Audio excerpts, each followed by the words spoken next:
신약성경 요한복음 18장 39절에서 19장 16절까지 한 목소리로 함께 봉독합니다. 6월절이면 내가 너희에게 한 사람을 놓아주는 전례가 있으니 그러면 너희는 내가 유대인의 왕을 너희에게 놓아주기를 원하느냐 하니 그들이 또 소리질러 이르되 이 사람이 아니라 바라바라 하니 바라바는 강도였더라. 이에 빌라도가 예수를 데려다가 채찍질하더라. 군인들이 가시나무로 관을 엮어 그의 머리에 씌우고 자색 옷을 입히고 앞에 가서 이르되 유대인의 왕이여 평안할지어다 하며 손으로 때리더라. 빌라도가 다시 밖에 나가 말하되 보라 이 사람을 데리고 너희에게 나오나니 이는 내가 그에게서 아무 죄도 찾지 못한 것을 너희로 알게 하려 함이로라 하더라. 이에 예수께서 가시관을 쓰고 자색 옷을 입고 나오시니 빌라도가 그들에게 말하되 보라 이 사람이로다 하매 대제사장들과 아랫사람들이 예수를 보고 소리질러 이르되 십자가에 못 박으소서 십자가에 못 박으소서 하는지라. 빌라도가 이르되 너희가 친히 데려다가 십자가에 못 박으라. 나는 그에게서 죄를 찾지 못하였노라. 유대인들이 대답하되 우리에게 법이 있으니 그 법대로 하면 그가 당연히 죽을 것은 그가 자기를 하나님의 아들이라 함이니이다. 빌라도가 이 말을 듣고 더욱 두려워하여 다시 관정에 들어가서 예수께 말하되 너는 어디로부터냐 하되 예수께서 대답하여 주지 아니하시는지라.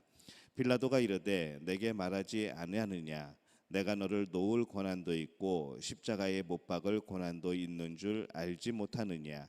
예수께서 대답하시되 위에서 주지 아니하셨더라면 나를 해할 고난이 없었으리니 그러므로 나를 내게 넘겨준 자의 죄는 더 크다 하시니라. 이러함으로 빌라도가 예수를 놓으려고 힘썼으나 유대인들이 소리질러 이르되 이 사람을 놓으면 가이사의 충신이 아니니이다. 무릇 자기를 왕이라 하는 자는 가이사를 반역하는 것이니이다. 빌라도가 이 말을 듣고 예수를 끌고 나가서 돌을 깐뜰 히브리 말로 가바다에 있는 재판석에 앉아 있더라. 이날은 6월절의 준비일이요 때는 제6시라. 빌라도가 유대인들에게 이르되 보라 너희의 왕이로다.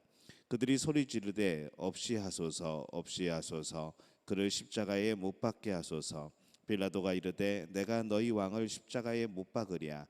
대제사장들이 대답하되 가이사 외에는 우리에게 왕이 없나이다 하니 이에 예수를 십자가에 못 박도록 그들에게 넘겨주니라. 아멘.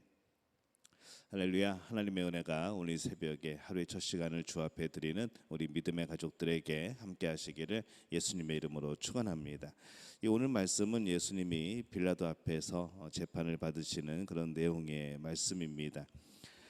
유대인들은 예수님을 죽이기를 원합니다. 그러나 이 빌라도는 예수님이 죄가 없다고 이렇게 판단을 하죠. 그래서 유대인들을 설득하기 위해서 먼저 심한 채찍질을 합니다. 이것으로 끝내자는 겁니다.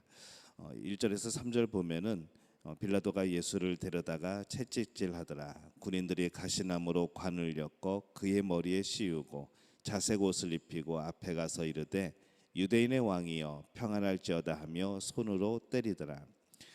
그 과정에서 이 로마 군인들이 예수님을 데리고 희롱을 하죠. 왜냐하면 그들이 보기에는 아무 힘도 없어 보이는 그 예수님이 유대인의 왕이라는 제목을 가지고 지금 잡혀왔다는 것이 그들에게는 참 흥미롭고 또 그것이 그들은 재밌었던 모양입니다. 그래서 가시 면류관을 만들어 씌우고 채찍질하고 이제 그렇게 예수님을 조롱을 합니다. 성경에 보면 예수님이 채찍질을 2번을 당하신 것으로 보여집니다. 16절에 보면은 이에 예수를 십자가에 못 박도록 그들에게 넘겨주니라. 여기서는 나오지 않지만은 이 다른 복음서를 보면은 십자가에 못 박도록 넘겨줄 때에 채찍질하였다라고 하는 말씀이 기록이 되어 있죠. 그래서 이때는 이 사형에 처하는 죄인이기 때문에 더욱더 심하게 어차피 사형수이기 때문에 더욱더 심하게 매질을 하였을 겁니다. 유대인들은 예수님을 죽여야 한다고 강하게 주장을 합니다. 빌라도는 예수님이 죄가 없다고 말하자 그들은 더욱더 세차게 몰아붙이는 것이죠. 그러면서 이제 십자가에 못 박는 그런 사형의 방법까지도 요청을 합니다. 16절에 보면은 대제사장들과 아랫사람들이 예수를 보고 소리질러 이르되 십자가에 못 박으소서 십자가에 못 박으소서 하는지라. 빌라도가 이르되 너희가 친히 데려다가 십자가에 못 박으라. 나는 그에게서 죄를 찾지 못하였노라. 이렇게 말을 하죠. 유대인들이 이 대제사장들과 그 아랫사람들이 십자가에 못 박으라고 외칩니다. 그것이 무슨 의미를 가진 줄 알고 그들이 그렇게 주장을 하는 것일까 생각해 보는 것이죠.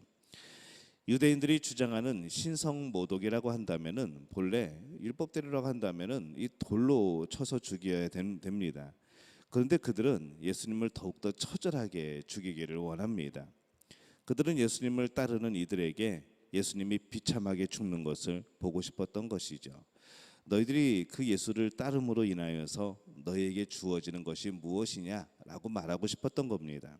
죽음이라는 것이죠. 그들은 예수님이 나무에 매달려 죽음으로 이 성경에서 말씀하고 있는 이 나무에 걸린 자마다 저주받은 자니라 라는 그 모습을 보여주고 싶었던 겁니다. 그들은 그렇게 이제 잔인하게 예수님을 죽이고 싶어 했습니다. 십자가라는 사형 방법을 통해서 육적으로나 또한 정신적으로나 이 보는 사람들의 모든 면에 있어서도 정말 처참하게 죽이기를 원했던 겁니다. 예수님이 십자가에 못 박히신 그 시간이 언제일까 생각을 해보면은 이 14절에 보면은 이날은 유월절의 준비일이요 때는 제6시라. 빌라도가 유대인들에게 이르되 보라 너희 왕이로다 이렇게 말씀을 합니다. 당시의 시간 계산법이 뭐 시계를 가지고 있는 오늘날처럼 그렇게 정확한 개념은 아니기 때문에 우리가 오전 9시부터 12시까지의 이 대략적인 시간이라 우리가 할 수가 있죠. 특별히 정오는 이제 유월절 양을 잡는 그런 이제 시간이 시작이 됩니다. 해질 때 원래는 잡아야 되지만은 이 수많은 양을 어떻게 다 잡겠습니까? 그래서 그 시간 안에 양을 다 잡을 수가 없기 때문에 해가 기우는 이 정오부터 잡을 수 있도록 그렇게 유대 율법에 기록을 한 것이죠. 그래서 예수님의 십자가에 못 박히시는 시간도 유월절 양의 바로 그러한 상징으로 정확히 유월절 양을 대변하고 있습니다. 예수님은 지금 그렇게 모든 고난을 당하시면서 사람들의 죄를 지고 죽으시는 그 길을 한 걸음 한 걸음 지금 걸어가고 계십니다. 4절에 보면은 예수님을 두고 이 빌라도가 선언하듯이 말을 합니다. 빌라도가 다시 밖에 나가 말하되 보라 이 사람을 데리고 너희에게 나오나니 이는 내가 그에게서 아무 죄도 찾지 못한 것을 너희로 알게 하려 함이로라 하더라. 이 빌라도는 예수님이 죄가 없으시다라고 말을 합니다. 마치 유월절 양을 잡을 때에 흠없는 양을 잡아야 했고 또 이 제사장이 흠없는 양이라고 확인하는 것과 같은 역할을 한 것이죠. 예수님은 흠이 없다는 겁니다. 빌라도가 그 역할을 한 것이죠. 예수님은 그렇게 철저히 유월절 양으로서 흠없는 유월절 양으로서 이 사람들의 죄를 사하시기 위한 그 길을 가고 계셨습니다. 빌라도가 예수님을 재판하고 십자가형을 언도하는 과정을 보면은 참 이 사람들이 무정하다는 생각이 들죠. 또 그들의 죄가 얼마나 그게 큰지 우리가 분명하게 볼 수 있습니다. 또 그 과정에서 예수님의 고난이 얼마나 고통스러운 것이었는지 또 우리를 향한 그 사랑이 얼마나 또 강한 것이었는지 우리는 이 말씀을 통해서 발견하게 되어집니다. 또 오늘 말씀에 보면은 예수님을 죽이기 위하여서 십자가에 못 박게 하기 위하여서 이 대중들이 외치는 소리를 보면서 또 한번 이 사람들의 무정함을 보는 것이죠. 그들이 그렇게 외칩니다.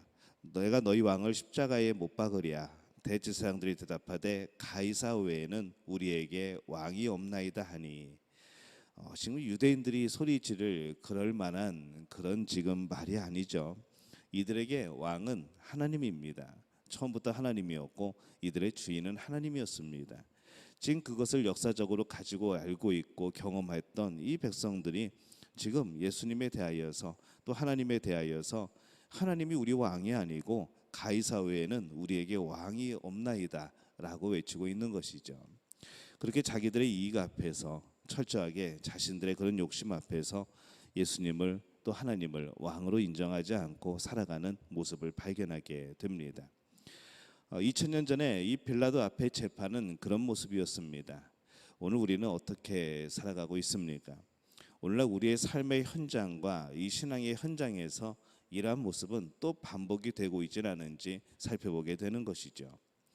뭔가 바뀌어야 되는데, 뭔가 이때와는 달라야 되는데, 계속하여서 예수님이 왕이 되어주시고 또 하나님이 우리의 왕이라고 또 되어주시고 또 우리가 고백을 해야 되는 것인데, 우리는 그런 마음이 아니라 예수님을 아직도 왕으로 또 하나님을 왕으로 인정하지 못하는 그런 마음으로 살아가고 있지는 않은가, 오늘 우리의 모습을 살펴보게 됩니다.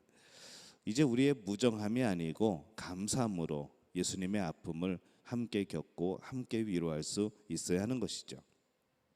처절하게 고난을 받으신 예수님의 마음이 오늘날 또 우리들의 그런 무정한 마음 때문에, 하나님을 왕으로 인정하지 않는 그러한 마음 때문에 또 아프시지 않도록 우리가 그렇게 살아가야 될 것입니다. 우리가 그 사랑을 알고 무엇보다도 이제는 예수님께서 고난 받으시면서 그토록 원하셨던 이 구원의 길, 그것을 진심으로 감사할 수 있는 우리의 마음이 되어주시기를 바랍니다. 그리고 매 순간마다 살아가면서 우리가 이 세상을 기쁘게 하는 사람이 아니라 바로 예수님을 기쁘게 하는 사람이라는 것을, 우리가 하나님을 기쁘게 해드리는 그러한 사람이라는 것을 언제나 기억하시기를 바랍니다. 그러한 삶 속에서 우리 믿음 가족에게 하나님이 주시는 놀라운 평안과 복이 임할 줄로 믿습니다. 하나님의 자녀로 또 하나님을 왕으로 섬기고 살아가는 우리 믿음의 가족들에게 놀라운 하나님의 통치하심이 임하게 되어지시기를 예수님의 이름으로 축원합니다. 기도하겠습니다.